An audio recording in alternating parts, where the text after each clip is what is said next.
let's continue with Shawn and Cotteril. And hi. I'm going to be talking about a project called Sample Sampler. My name's Shawn Cotteril, here from Newcastle University. As some of you might have seen from yesterday's performance, Tony unfortunately couldn't make it out here, so in addition to her kind of algorithmic replacement yesterday, I'll be presenting this paper solo. I'm going to be talking about Sample Sampler, as I said. It was a project created in late 2016 as part of the Festival for Algorithmic and Mechanical Movement, where we created a work to kind of investigate commonalities between sampling practices in electronic music and in embroidery practice, specifically in this case focusing on Blackwork Embroidery. It was a collaboration between myself, I'm a live coder, an electronic musician, and Tony, who is an artist working with textiles and interactive media. And it was designed as a kind of performance environment to use live coding as a way to interrogate embroidery patterns as a kind of sonic and visual medium, as well as to shed some light on a craft practice that has few contemporary practitioners and is kind of, in a way, dying out. Some sort of similar works in the same sort of field include work from the Penelope Project, Julian Rohruber, Dave Griffiths and Theo Bird. There's also a community of practitioners around Sheffield, UK, where the work was developed, who create work involving pattern and digitization and sound. And the city has a history of events around the topic, including Sonic Pattern and the Textility of Code, and the Festival of Algorithmic and Mechanical Movement. And the project itself was developed as a group residency for the Algorithmic Festival in 2016. Hopefully this video will work.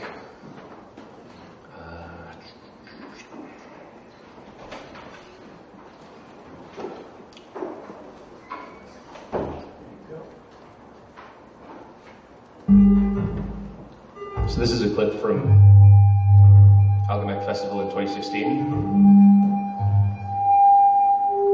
I'm on the right here, and Tony is... I'm on the left and Tony's on the right.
Well, that wasn't the clearest video in the world. Kind of gave an idea of what we were doing. If any of you saw the performance last night, that was very similar in the absence of Tony. So, as I said, this project was based on Blackwork Embroidery, which is a technique central to Tony's practice. It's a style of embroidery that originated in North Africa and became popular in England during the 16th century via immigration from Spain. It's a counted thread technique that's usually worked in running stitches. It uses kind of simple, straight stitches across a regular grid structure of woven fabric to create repeating geometric patterns. And you can kind of see on this picture here sort of how all of these individual geometric patterns are used to kind of simulate shading and kind of create sort of patterns within patterns. Basic blackwork patterns are built from vertical, horizontal, and diagonal lines. They're primarily geometric. Common patterns are squares, crosses, chevrons, and rhombi. as I said, these works of embroidery are kind of created by repeating and combining and breaking apart these geometric pattern shapes in order to kind of create larger patterns or patterns of patterns. As a discipline, Blackwork embroidery has largely died out, with very few remaining practitioners. They're largely hobbyists, and if you kind of do a quick Google search for Blackwork embroidery, you'll almost invariably get links from Pinterest and things like that. It's kind of a sort of very sort of hobby-centered practice now, which made it a kind of good candidate for this project, which is kind of in part an attempt to shed some new light on these craft practices that are in danger of being lost.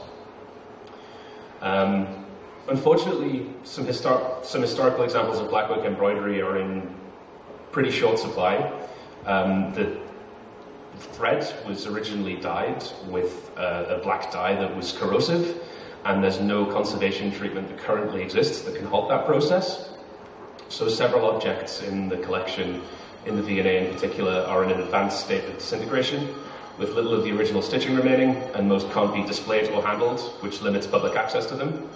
So there aren't a great number of historical examples left, unfortunately. So with that in mind, the initial intention for the project was to use gesture sensing to integrate physical stitching with digital interfaces and live coding, but unfortunately this was cut short by Tony breaking her wrist, which unfortunately prevented her from stitching anything. So we kind of switched to a digital project where we designed an emulator for Blackwork embroidery in processing, which was designed primarily by Tony with some help from Alex McLean. Which mimics the patterns produced by Blackwork stitching, which is of a thread moving through even weave fabric, much like the kind of patterns you saw in the previous slides. As the project was conceived and developed specifically as a performance, the sort of liveness of the interface was quite important, so the actions created on this virtual canvas were instant. The emulator was designed to be operated live using a keyboard or a controller to make individual stitches, which could then be sampled later. So on the video on the right, you can see Tony creating some individual stitches on the emulator with the controller. As it was going to be a collaborative performance, we also made the emulator network with other machines. So once the emulator had been developed, we could build a live coding engine on top of it to kind of enable these samples that were collected to be kind of live coded and kind of transformed and so on. Much as pattern samplers are given by embroiderers as example of their craft, and the way in which Blackwork embroidery is composed of kind of repeated geometric patterns, we wanted to be able to use these small patterns as units to manipulate and transform as part of a performance. Much like live coding, where performers will algorithmically sequence and transform musical samples, Blackwork patterns as part of the performance can be sequenced, transformed, played back in sequences of kind of varying composition, rate, and complexity. And individual patterns go on to create larger patterns and meta patterns. The live coding component was built in SuperGlider, leveraging JITlib, and also using the kind of networked logging from the emulator. In order to use the Blackwork patterns as a kind of sonic as well as a visual material, a sonification engine needed to be designed too. Inspired by Theo Burt's tiling session, among other works, each visible action creates a sound immediately, with as little possible delay between sonic and visual data being rendered, with the hope that the relationship between sonic and visual data would remain clear throughout the performance. We did this by assigning each of the 8 directions a kind of unique sonic characteristic, using different waveforms for different directions or different frequencies, which was kind of done with the hope that these patterns would kind of become sort of short riffs or melodies or something of that nature. The actions of the embroiderer, that is the person providing the samples, and the sampler, myself, live coding, are kind of sonically differentiated too, so that the kind of manual input of patterns remains distinct from them being extended and manipulated. Tony designed a controller, which was kind of designed to operate the emulator with glyphs on it, representing the kind of different actions that could be taken through the fabric. I might leave the demo to the end, because I may not have time. So, there's been 3 performances to date of this project, one at Blackback Festival in 2016, another one in Sheffield earlier on this year, and last night. It was really nice to see how the kind of various patterns could be interrogated as a sonic and visual medium, with the kind of parallel nature of the sonic and visual elements being kind of shown at the same time. The kind of material and kind of the materiality of the patterns revealed themselves through the performance. Patterns formed kind of riffs, and on transformation these kind of riffs were transformed, and in parallel these kind of patterns were transformed visually as well, which was kind of the goal of the whole performance. Having a craft practitioner who's experienced in Blackwork embroidery to provide the samples through the performance was, I think, vital to its execution. Kind of parenthetically, whenever I tried to practice with this as performance, using what I thought Blackwork patterns looked like, the sonic and visual results of this were really far inferior to what Tony was providing during the performance. And it kind of lent a lot of weight to the sort of idea that these kind of authentic patterns were kind of ripe for transformation. Yeah, the performances were successful in the sense that they functioned very well. The patterns functioned very well as sequenced samples of music, and with the variations on that playback could create actually quite a varied performance. And live coding was probably a very good medium for that sort of exploration, because accessing data and performing live transformations on it is a fairly key part of live performances. And the tools that I use for performing music were really easily adapted for manipulating embroidery. It wasn't all wonderful though. The dynamic curve of performance was one of kind of exponentially increasing complexity. As more patterns were available, my options for performance increased, but Tony's did not. That was an issue in that there was no feedback between the performers, so there's a kind of linear arrow of action, which could be changed to make the relationship more interesting.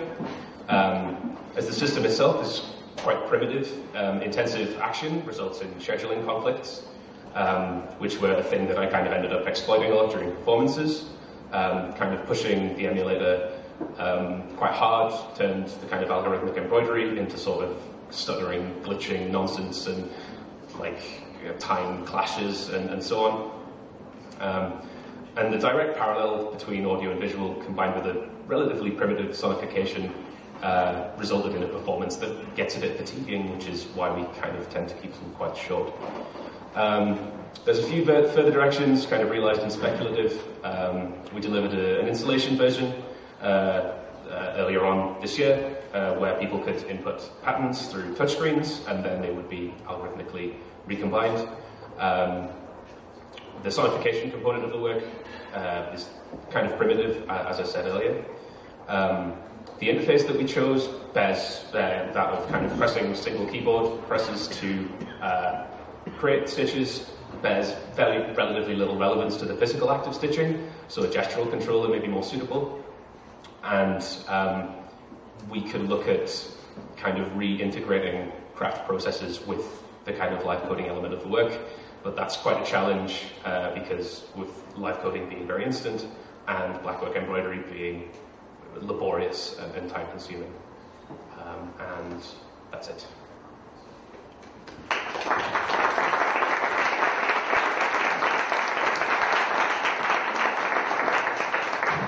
Thank you, Shawn. We have time for 2 questions whilst David and Louis set up. But Yes, so if you guys want to come set up for the next paper. Louis was here. Anyway, go ahead. Thanks very much. As I was listening to your talk, wearables kept coming to my mind. So sense fabrics, that are going to be sensing perhaps our life, our augmenting our reality in the future. And so I was really happy you said there at the end, the reintegration of craft processes. That was in my mind too, wondering if there's a future version of this that does, say in the end, need to say sense fabrics. But I wondered, I think maybe some of this was also hinted at in Al's talk. I'm wondering how you see your contribution to this, broadly speaking, this culture of embroidery, and has that been kind of on top of your mind, that in a way you might be opening a window into a lost process, or a process that's there to be found? Yeah, I think when I first kind of got involved with Tony, that kind of a big concern of hers was kind of, as I mentioned, sort of historical examples of this practice are just decaying in front of our eyes, So a kind of way to sort of bring that into that sort of the discipline of life coding, which is very focused around pattern and kind of transformation and stuff, was kind of a really good way to sort of interface with a thing that I never knew existed, and probably is kind of dying, I guess. Yeah. More questions? Lewis is reading up his computer, so ask away. Maybe, Louis, how's it going? 5 minutes. Well, then maybe you can show your demo. Okay.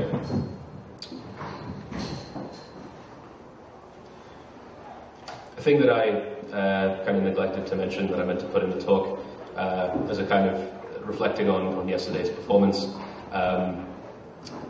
transforming simple geometric patterns has the potential to result in the exhibition of some quite uncomfortable symbols, which had never happened to me in kind of all of the time that I've been using the system until last night. So yeah, that's kind of another thing to think about is how to manage that problem.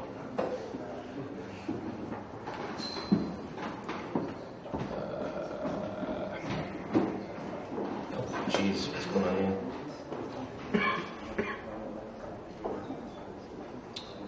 Well.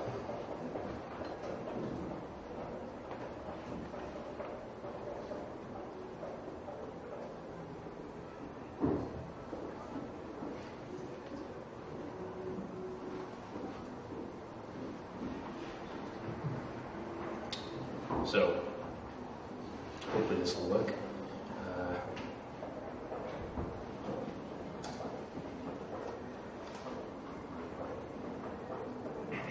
So I'll create one of the only Blackwork patterns that I know, which is a octagon.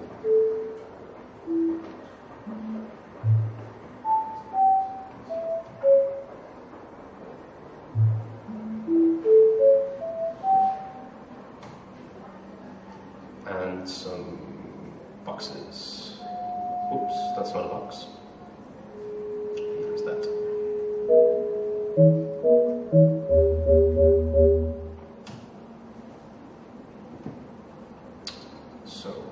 Once these are saved,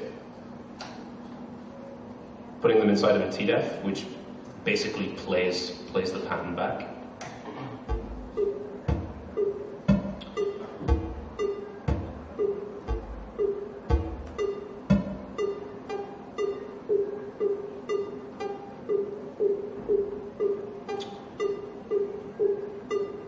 And you can kind of get various sonic effects by changing the sort of periodicity of the way that the patterns are played back, number of repetitions, and the kind of envelope of the sort of sonification of these things, which I will really quickly go through now.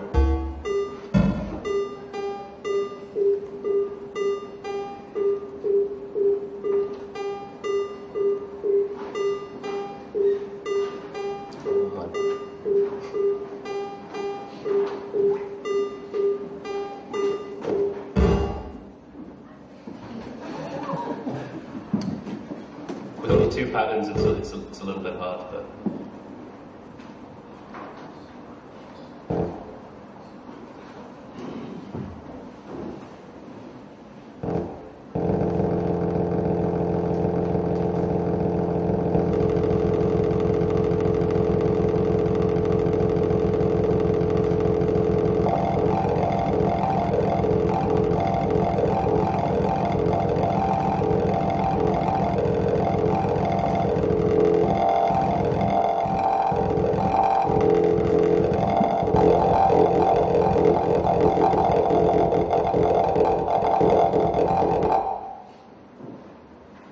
Demo.